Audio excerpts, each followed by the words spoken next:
प्रोनेसिस investor academy के इस brand new video में आप सभी का बहुत बहुत स्वागत है। आप लोग के बहुत सारे क्वेरीज आ रहे हैं कि स्टॉक मार्केट यहाँ से कहाँ जाएगा, मतलब लगातार ऊपर जाएगा या फिर काफ़ी ज़्यादा गिर सकता है, या फिर ऊपर जाएगा तो कब से ऊपर जाना स्टार्ट करेगा। इस तरह का क्वेरी बहुत आता है, तो अभी भी इसको लेकर कन्फ्यूजन है स्टॉक मार्केट को। इसको कवर करेंगे, ट्राई करेंगे इसको समझने का कि मार्केट में आने वाले महीनों में किस तरह का परफॉर्मेंस हो सकता है। उसके बाद आप लोगों के बहुत सारे क्वेरीज आए हैं, इंटरेस्टिंग क्वेरीज। उसमें से कुछ इंटरेस्टिंग क्वेरीज को मैंने सेलेक्ट किया, उसका भी मैं आंसर करने जा रहा हूँ। इन्फॉर्मेटिव वीडियो है, पूरा देखें, अच्छी तरह समझें। पसंद आए तो लाइक और शेयर जरूर करें। पहली बार हमारे यूट्यूब चैनल पे आ रहे हैं तो चैनल को जरूर सब्सक्राइब करें। मार्केट अपडेट, तो देखिए आज सुबह तो मार्केट अच्छा था, मतलब कल का जो मोमेंटम था वो बना हुआ था, लग रहा था बहुत अच्छी बात है, लेकिन उसके बाद धीरे धीरे मार्केट थोड़ा नीचे आने लगा। और यूरोपियन मार्केट ना, आज वर्ल्ड वाइड मार्केट्स का परफॉर्मेंस अच्छा नहीं, मैं आगे आपको दिखाऊंगा। तो यूरोपियन मार्केट खुलने के बाद वो भी डाउन था, तो फिर हमारा मार्केट भी पहले के मुकाबले थोड़ा डाउन रहा है। लेकिन हाँ, ऐसा नहीं कि कोई बहुत ज़्यादा ख़राब परफॉर्मेंस है। ओवरऑल देखा जाए ना, इंडाइसेस और सेक्टर सबको मिलाकर तो परफॉर्मेंस आज भी ठीक ठाक बोला जा सकता है। ऑल्दो आज मेरा पोर्टफोलियो तो गिरा है, बट ये तो चलता रहता है। सो देखिए यहाँ पे आप large cap, mid cap, small cap, micro cap का परफॉर्मेंस चेक कर सकते हैं। तो लार्ज कैप तो सुबह तो आज ठीक ठाक परफॉर्मेंस था, लेकिन हाँ बाद में यहाँ गिरावट आया है। और नीचे सेक्टर और थीम देख सकते हैं, तो कुछ का तो परफॉर्मेंस अभी भी ठीक चल रहा है, लेकिन एफएमसीजी बहुत अच्छा परफॉर्मेंस है, डिफेंस का ही परफॉर्मेंस ठीक है। उसके बाद नीचे अगेन कुछ पॉजिटिव कुछ नेगेटिव आपको दिखेगा, ये डिटेल्स आप चेक कर सकते हैं। और वर्ल्ड मार्केट्स में देखेंगे तो कोई खास परफॉर्मेंस है नहीं। देखिए यूएस का मार्केट परफॉर्मेंस यहाँ आपको नहीं दिख रहा है। एशिया का मार्केट यहाँ देखिए, यहाँ भी परफॉर्मेंस नहीं दिख रहा है, ज़्यादातर नेगेटिव है यहाँ भी। यूरोपियन मार्केट्स भी देखिए तो यहाँ भी आपको परफॉर्मेंस नहीं दिख रहा है। इनफैक्ट कुछ मार्केट्स तो बहुत ज़्यादा गिर रहा है, ठीक है। तो कहीं भी कोई ख़ास परफॉर्मेंस आज नहीं रहा है। और यहाँ पे देखिए इंटरेस्टिंग क्या चल रहा है, कल मैं एक्चुअली बताना भूल गया था, ये गोल्ड और सिल्वर बहुत तेज़ी से ऊपर जा रहे हैं, ठीक है। ये क्यों जा रहे हैं? एक तो ऑफकोर्स ट्रम्प जब तक रहेंगे तब तक लगता है गोल्ड सिल्वर अच्छा ही करेगा, क्योंकि मार्केट में जब तक थोड़ा ना अनसर्टेनिटी रहता है तब इसी तरह का गोल्ड सिल्वर का परफॉर्मेंस रिलेटिवली बेटर रहता है। एक तो वो है। दूसरा ऑफकोर्स यूएस का इंटरेस्ट रेट्स, ठीक है। कई बार हम लोग ये डिस्कस कर चुके हैं। मार्केट मान रहा है, स्टॉक मार्केट मान रहा है या ओवरऑल मार्केट को लग रहा है कि इंटरेस्ट रेट कट हो सकता है, ठीक है। इसी बार उनका मतलब जो फेड रिजर्व है उसका मीटिंग है 16 और 17 को सितंबर, तो काफ़ी लोग ऐसा मान रहे हैं कि इस बार रेट कट हो सकता है। तो रेट कट होगा तो ऑफकोर्स पैसा थोड़ा फिक्स्ड इनकम से निकलेगा, तो गोल्ड और सिल्वर में थोड़ा जाएगा। इसीलिए गोल्ड और सिल्वर में आपको तेज़ी देखने को मिल रहा है। लेकिन गोल्ड सिल्वर ऊपर जा रहा है क्योंकि इंटरेस्ट रेट कट के चांसेस है, लेकिन जब उनका 10 ईयर जीसेक देखेंगे यूएस का ना, तो वहाँ पे आपको सिग्नल अलग दिख रहा है। यहाँ पे देखिए ना, ये ऊपर जा रहा है 10 ईयर, मतलब 4.2 के आसपास चला गया था ना, अब ये 4.3 के आसपास जाने लगा है। तो 10 ईयर देखकर ऐसा नहीं लग रहा है कि मतलब at least bond market fully confident है कि इंटरेस्ट रेट कट होगा ही, क्योंकि यहाँ पे अगर बॉन्ड मार्केट को लगता है कि नहीं इंटरेस्ट रेट कट बस होने ही वाला है तो ये और भी तेज़ी से गिर जाता। बट देखते हैं, अब तो बस सोने ही वाला है।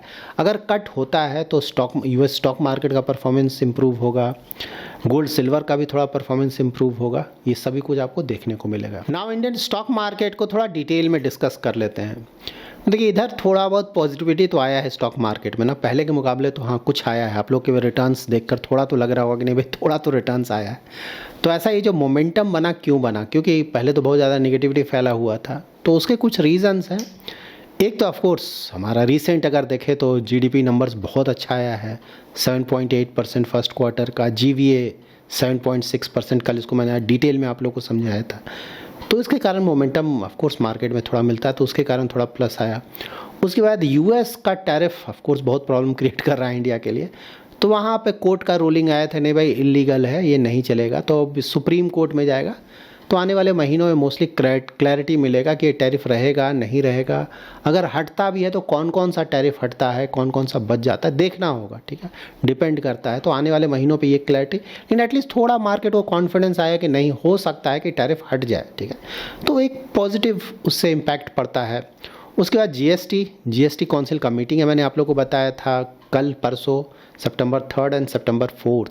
तो वहाँ से जो जो न्यूज़ निकल के आएगा ना, वो देखेंगे थोड़ा मार्केट को, एटलीस्ट जिन सेक्टर्स या स्टॉक्स पे उसका असर पड़ सकता है उस पर शायद होगा नहीं होगा तो किसी को नहीं पता, फ्यूचर है, लेकिन शायद उसका पॉजिटिव असर आपको देखने को मिलेगा। तो कल और परसों का मार्केट देखना होगा और जीएसटी काउंसिल से क्या न्यूज़ बाहर आता है वो देखना होगा। So let's see. तो ये भी एक पॉजिटिव है, मार्केट इसको पॉजिटिवली ले रहा है। और उसके बाद देखिए आज का मार्केट सुबह सुबह बहुत ऊपर ना, लार्ज कैप्स भी ऊपर था। उसका एक बहुत बड़ा रीज़न था रिलायंस इंडस्ट्रीज़, बहुत तेज़ी से सुबह ऊपर गया था, ठीक है। लेकिन उसके बाद पहले के मुकाबले एटलीस्ट थोड़ा डाउन हो गया। पहले तो बहुत ज़्यादा 2% से भी शायद ऊपर चला गया था ना, लेकिन उसके बाद में फिर 1% से भी नीचे आ गया। तो देखिए ये जो रिलायंस, कल भी आप लोग का क्वेरी आया था ना रिलायंस क्यों गिर गया। तो देखिए रिलायंस जो जियो है ना, अभी उसका जो भी बिज़नेस है वो रिलायंस इंडस्ट्रीज़ में है। तो अब जब रिलायंस जियो को आप अलग कर दोगे रिलायंस से, ठीक है, जब आप उसको लिस्ट कर दोगे, अलग कंपनी बना दोगे, तो रिलायंस का बिजनेस थोड़ा डाउन होगा। एक तो ये आपको देखना है ना। दूसरा आपको ये भी देखना है कि बहुत लोग एक्सपेक्ट कर रहे थे कि शायद जियो का आईपीओ इसी साल आ जाएगा, लेकिन हाँ अब है कि नेक्स्ट ईयर फर्स्ट हाफ में आएगा। तो मे भी थोड़ा बहुत उससे भी नेगेटिव सेंटीमेंट हो। कल का मैं बता रहा हूँ क्यों गिरा था। आज तो बहुत तेज़ी से ऊपर गया और अभी भी ऊपर ही है, लेकिन हाँ पहले के मुकाबले काफ़ी गिर गया है ना। आज रिलायंस का प्राइस इसलिए ऊपर गया क्योंकि मॉर्गन स्टैनले ने जो टारगेट है रिलायंस का वो बढ़ा दिया है। तो क्यों बढ़ाया है उसका ऑफकोर्स रीज़न है। देखिए रीज़न चाइना से आ रहा है। चाइना में बोला जा रहा है कि ये जो एनर्जी और सोलर सेक्टर है ना, वहाँ पे बहुत ज़्यादा ओवर कैपेसिटी हो गया है, प्राइस वॉर्स चल रहा है।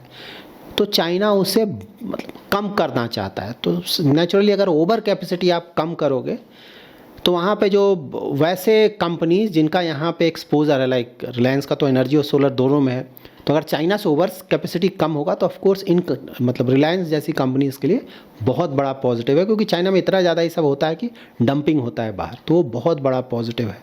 क्योंकि चाइना बोल रहा है कि भाई मैं प्राइस को स्टेबल करूँगा, मार्केट को स्टेबल करूँगा, प्रॉफिटेबिलिटी को बढ़ाऊंगा, तो उसके लिए ऑफकोर्स आपको ओवर कैपेसिटी ख़त्म करना पड़ेगा ना। तो चाइना ये बोला, इसके कारण एक पॉजिटिव असर रिलायंस के स्टॉक पे पड़ा। यहाँ पे मैं क्लियर कर दूँ, रिलायंस में मेरा कोई इन्वेस्टमेंट नहीं है। अभी हमने कुछ पॉजिटिव्स को डिस्कस किया, कुछ नेगेटिव्स भी डिस्कस कर लेते हैं, तब क्लैरिटी मिलेगा। तो सबसे बड़ा नेगेटिव फिलहाल तो ऑफकोर्स टैरिफ चल रहा है ना, ट्रंप का टैरिफ। और वहाँ पे रिस्क ये है कि ट्रंप कहीं कुछ और भी नेगेटिविटी ना फैलाएं, कहीं और कुछ सैंक्शंस इंडिया पे ना लगा दे।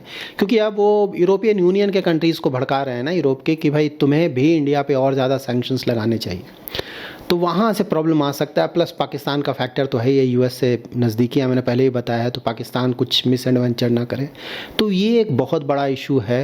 और हो कहीं ऐसा ना हो कि आने वाले समय में बढ़े, तो ये प्रॉब्लम क्रिएट करेगा। और साथ ही इंडियन कंपनीज़ का अर्निंग ग्रोथ तो अभी आया नहीं है ना, नेक्स्ट क्वार्टर तक वेट करना पड़ेगा। इस क्वार्टर में पहले के मुकाबले थोड़ा इंप्रूवमेंट आया है, लेकिन ऐसा नहीं कि कोई बहुत ज़्यादा अच्छा हो गया। क्योंकि सबसे ज़्यादा इंपॉर्टेंट तो मार्केट के लिए वही है ना कि भाई कंपनीज़ का प्रॉफिट ग्रोथ आ रहा है कि नहीं। तो अभी तो कोई बहुत ज़्यादा पॉजिटिव वहाँ पे कुछ देखने को मिला नहीं, आने वाले क्वार्टर्स में होगा, तो वो भी एक देखना पड़ेगा। टैरिफ और कंपनीज़ का परफॉर्मेंस, ये दो चीज़ फिलहाल हमें नज़र रखना पड़ेगा, ठीक है। तो यहाँ पे देखिए ये दो जो प्रॉब्लम्स हैं एक तरह से, तो इसको काउंटर कहाँ से होगा। तो देखिए इसको काउंटर होगा, कई बार डिस्कस किया है, आरबीआई का रेट कट काफ़ी हो चुका है, हो सकता है और भी अगर प्रॉब्लम दिखे तो एक रेट कट और हो जाएगा। सीआरआर कट सितंबर से स्टार्ट ही हो रहा है। टैक्स कट गवर्नमेंट ने किया है, जीएसटी का बात चल ही रहा है, अक्टूबर तक ये भी हो जाएगा। तो ये सब जो कुछ भी है ना, ये काउंटर करेगा टैरिफ के प्रॉब्लम को, और साथ ही ये हेल्प करेगा कंपनीज़ के जो प्रॉफिट जो नहीं आ रहा है इंडिया में, उस प्रॉफिट को बढ़ाने में। हमें प्रॉफिट ग्रोथ कम से कम 12% के आसपास चाहिए, ठीक है, तभी एफआईआईज भी वापस आएंगे, इंडिया से भी और ज़्यादा पैसा इन्वेस्ट होगा और मार्केट में अच्छा खासा तेज़ी देखने को मिलेगा। तो ये जो भी चीज़ें मैंने डिस्कस किया आपके साथ, कितना टाइम लगेगा इसमें, ठीक है, तो मैंने पहले भी आप लोगों को बताया है 3 से 4 महीने, मतलब कि 3 से 4 महीना मतलब इस साल तक का टाइम दे, ठीक है। टैरिफ देखते हैं यूएस कोर्ट का क्या डिसीजन होता है, सुप्रीम कोर्ट का, वो भी कुछ महीनों में आपको क्लैरिटी मिल जाएगा। ट्रंप को इंडिया के खिलाफ जो कुछ भी करना है, क्योंकि वो मैन इन हरी हैं, वो जल्दी से जल्दी करना चाहेंगे ना, ऐसा नहीं कि वेट करेंगे कि 2-3 साल के बाद करेंगे। इंडिया के खिलाफ उनको जो जो भी करना है आने वाले कुछ ही महीनों में वो कर चुके होंगे, उसका भी पता चल जाएगा, ठीक है। और अगर मान लीजिए किसी कारण से टैरिफ हट जाता है, तब तो बहुत, वो भी हो सकता है ना, वो भी हमें नहीं भूलना चाहिए, ठीक है। हो सकता है टैरिफ हट जाए, मतलब ये जो एडिशनल 25% है, ठीक है, जो कि रसिया के ऑयल खरीदने के कारण लगा है ना, हम रसिया से ऑयल खरीद रहे हैं, वो अगर पूरा हट जाए, 25% बचा, वहाँ भी कुछ डील हो जाए, 25% से घट के ना 15% हो जाए, 18-19% हो जाए, यू नेवर नो, कुछ भी हो सकता है ना आने वाले महीनों में। सिर्फ नेगेटिव तो नहीं सोचना चाहिए। तो अगर वो होता है तो मार्केट आप समझ सकते हैं कितना बड़ा पॉजिटिव होगा। गवर्नमेंट आरबीआई ने इतना कुछ किया हुआ, अगर टैरिफ फ्रंट पे भी पॉजिटिव न्यूज़ आ जाए और कंपनीज का अर्निंग ग्रोथ वापस आ जाए तो आप समझ सकते हैं ना, मार्केट बिल्कुल जूम कर जाएगा। ठीक है, तो इसीलिए मैं बोल रहा हूँ कि 3 से 4 महीने का टाइम दें, लेकिन ये हमेशा ध्यान में रखें कि मार्केट पहले मूव करता है। मार्केट वेट नहीं करेगा कि भाई कंपनी का अर्निंग ग्रोथ बिल्कुल दिखने लगे ना, वो मार्केट वो जैसे ही लगेगा कि नहीं बस आने वाला है या फिर टैरिफ में कुछ पॉजिटिव न्यूज़ आने वाला, पहले से मूव करेगा। तो मार्केट में आपको पहले से तैयार रहना होगा। ठीक है, तो आई होप आपको समझ में आ गया, पॉजिटिव भी है नेगेटिव भी है। अब आने वाले महीनों में हमें पता चलेगा कि जो पॉजिटिव है और जो नेगेटिव है एक दूसरे को कैसे काउंटर करता है और कौन जीतता है।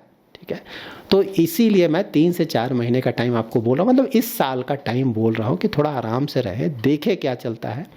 और अगेन मैं बोलूँगा, इक्विटी है, ठीक है, 1-2 दिन का इन्वेस्टमेंट, कुछ मिनट कुछ घंटों का इन्वेस्टमेंट, 1-2 साल का इन्वेस्टमेंट अगर है तो बिल्कुल इक्विटी में ना आए। ठीक है, यहाँ आपको बहुत ज़्यादा निराशा हाथ लगेगा। अगर आपका medium to long term investment horizon है तभी यहाँ है। ठीक है, जो कुछ भी आप डिस्कस कर लें, ठीक है, फ्यूचर किसी को नहीं पता है क्या होगा। ठीक है, इसीलिए मैं बार बार बोलता हूँ कि medium term 5 to 10 years, long term more than 10 years. अगर इस तरह का इन्वेस्टमेंट होराइजन है और इक्विटी से सही में आप अच्छे रिटर्न जनरेट करना चाहते हैं तो इस तरह का इन्वेस्टमेंट होराइजन लेकर आए। अब आपके कुछ क्वेरीज मैं ले लेता हूँ। अगर डीमैट फोलियो में सारे एमएफ हैं और ग्रो ऐप बंद हो जाता है तो क्या हमारा पैसा सेफ रहेगा?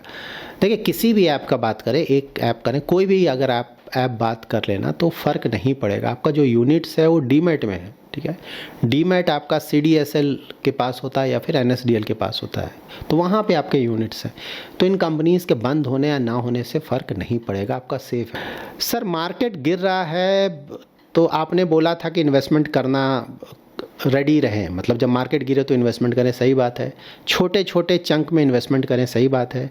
मंडे बहुत बढ़िया परफॉर्मेंस आया है, स्टिल इन्वेस्ट करते रहें। देखिए, बढ़िया परफॉर्मेंस मतलब ये 0.5%, 1-2% का परफॉर्मेंस कोई बहुत ज़्यादा अच्छा एक दिन के लिए अच्छा परफॉर्मेंस है, अग्री, लेकिन परफॉर्मेंस देखिए, पैसा यहाँ पे कई गुना बनाना होता है ना स्टॉक मार्केट में। ये 1-2%, 5% के लिए हम नहीं आते हैं। ठीक है, तो 5 से 10, 20 साल आते हैं ताकि पैसे को कई गुना बनाया जा सके। ठीक है, इसको ऐसे देखें। तो एक ये 0.5%, 1-2% मार्केट ऊपर जाने से ऐसा नहीं कि हम अपना पूरा इन्वेस्टमेंट बंद कर देंगे। देखिए, अगर कोई छोटा छोटा इन्वेस्टमेंट कर रहा है ना, SIP या फिर STP, छोटा छोटा अमाउंट हमेशा कंटिन्यू रखना चाहिए, उसे कभी बंद नहीं करना चाहिए। हाँ, बहुत बड़ा पैसा है, एक साथ लमसम करना, वहाँ पे देखना चाहिए मार्केट में, भाई मार्केट थोड़ा ज़्यादा गिर जाए तभी डालें, और नहीं तो उसे भी छोटा छोटा अमाउंट बनाकर ना 3-4 ट्रांचेज में इन्वेस्ट करें। इसको ऐसे देखना चाहिए, मतलब 0.5, 1-2% से वो फर्क नहीं पड़ता है। ठीक है, उसके बाद I want to invest in gold, which is better, gold MF और गोल्ड ETF?